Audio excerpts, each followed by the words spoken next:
Hey everyone, welcome to Fix It Flow, and in this video I'll show you how to automatically move emails to folders in Gmail, also known as labels. Before we start, I'm aiming for 1,000 subscribers, so if this video helps you out, please hit that subscribe button. It really means a lot.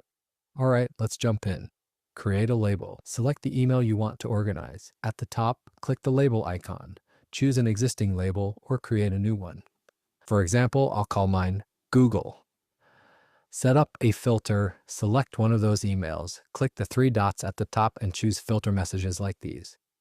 Gmail will automatically grab the sender's email, like google.com. Create the rule, click Create Filter, check Skip the Inbox so it doesn't clutter your main inbox. Apply the label you just created, in this case Google. Optionally, apply the filter to all existing matching emails. That's it. Now, every time Gmail receives an email from that sender, it will automatically skip your inbox and go straight into your folder.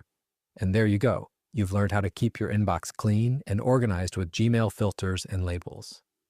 If this tutorial helped you, don't forget to like, subscribe, and share this video with someone who could use it. Thanks for watching.